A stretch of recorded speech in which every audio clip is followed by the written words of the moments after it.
Wabarakatuh. Perkenalkan, nama saya Muhammad Rizko dari Prodi Agribisnis Manajemen Pertanian. Saya hari ini berada di PT Karmina Sejahtera Abadi, sebuah perusahaan atau agribisnis yang bergerak di bidang jasa pemotongan ayam. Bukan jasa tapi juga pemotongan ayam.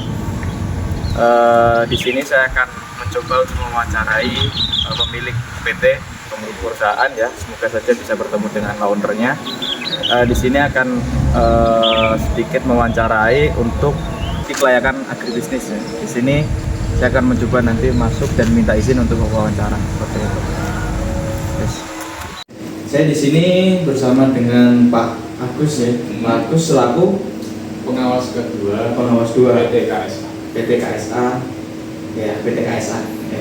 Di sini izin Pak, saya mau sedikit mewawancarai untuk studi kelayakan agribisnis. Jadi bisnis di PT KSA ini apakah sudah mencakupi untuk studi kelayakan seperti itu ya. Izin untuk wawancara ya. Untuk yang pertama, bagaimana tren permintaan terhadap produk agribisnis ini dalam beberapa tahun terakhir? Apakah permintaan meningkat, stabil, atau menurun? Peningkatan. Kita per tahun tuh meningkat. Per tahun meningkat. Nah, yang kedua, menurut Bapak, seberapa besar potensi pasar produk ini di masa yang akan datang? Faktor apa saja yang mempengaruhi peningkatan atau penurunan tersebut? Faktornya itu faktor Kualitasnya. Untuk peningkatannya karena memang mungkin bahan makanan pokok karena ya. Pokok itu pasti ada peningkatan. Menjaga kualitas, menjaga peningkatan. Ya. Dari total pasar potensial yang ada, berapa persen pangsa pasar atau market share yang saat ini sudah diserap oleh perusahaan Bapak? Sekitar 40%. Di sekitar 40% ya? 40%. 40%. Rata-rata di wilayah mana Pak? Rata-rata itu di wilayah Jawa Timur ya? sama Jakarta.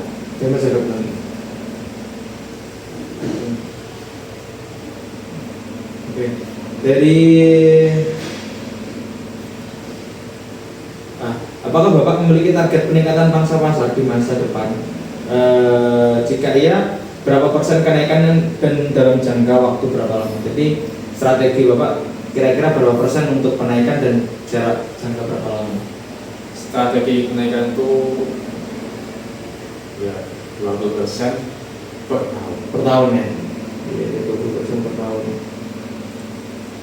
Ini target ya? Target per tahun.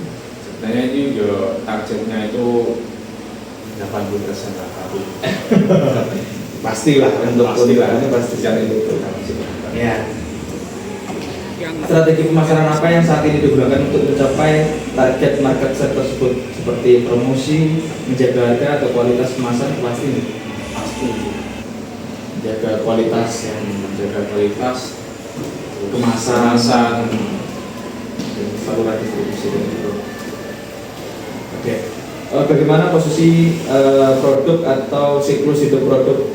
Apakah masih baru, sedang tumbuh, sudah jenuh, atau mulai menurun? Kita masih Bertumbuh ya. Kalau boleh tahu dari tahun berapa untuk PT ini berdiri? dari tahun 2021. 2021. Ya, 2021. 2021. Dulu awalnya sudah PT atau Dulu awalnya masih CV. Masih CV. Terus 2023 itu kita mengajukan PT. Oh, memang sedang tumbuh ya. Tumbuh. Siapa target pasar utama dari produk agribisnis ini? Target utama kita itu di supermarket.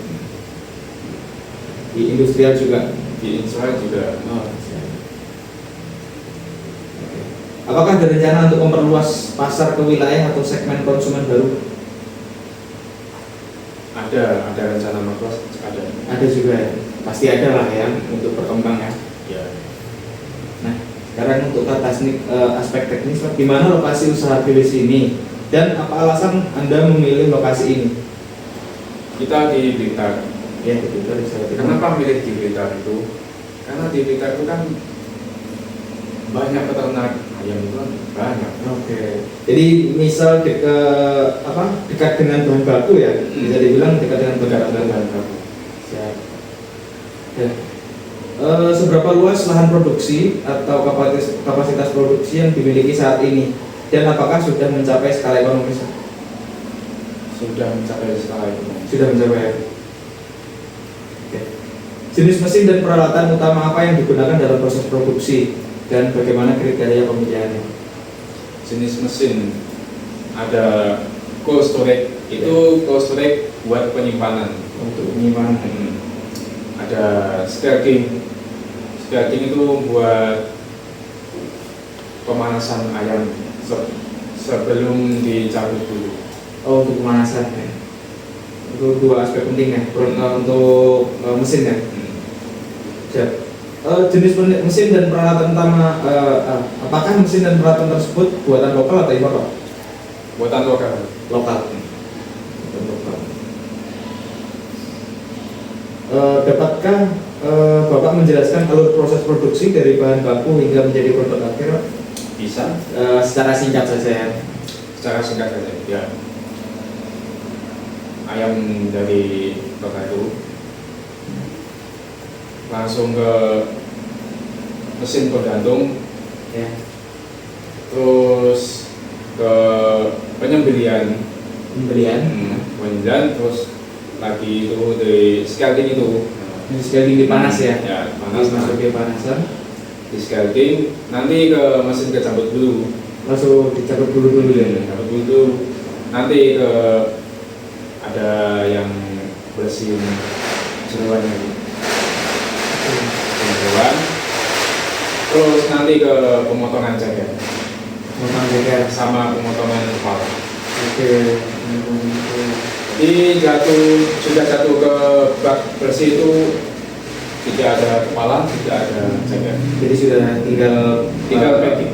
Nah, terus setelah itu baru masuk ke cold. Nah, setelah itu masuk, setelah itu kan di packing, ditimbang ulang, di grading satu berapa, 1, 2 gitu. Nah, setelah itu masuk ke mesin blasting pembekuan. Oke. Untuk selanjutnya, bagaimana penerimaan masyarakat?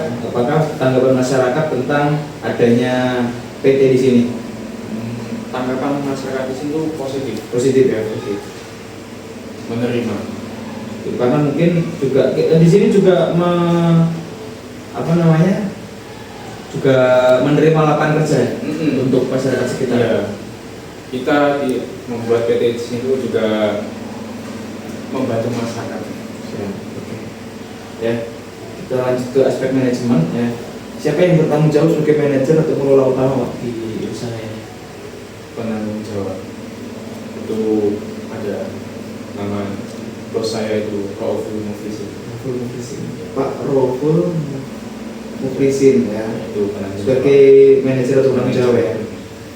Terus bagaimana struktur organisasi usaha agribisnis ini? Siapa saja yang terlibat dan apa peran masing-masing, Pak? Di strukturnya dari mulai manajer, ya, owner, manajer, staff manager, ya, terus itu ada sekretaris lanjut ke bendahara lanjut ke pengawas 1, 2, 3, 4. ada 4 pengawas. Terus ke karyawan. Oke. Terus berapa jumlah tenaga kerja yang terlibat dalam kegiatan produksi, Pak? Untuk saat ini? Untuk saat ini masih 60-an. Masih 60 orang ya? Masih 60-an orang. Ya.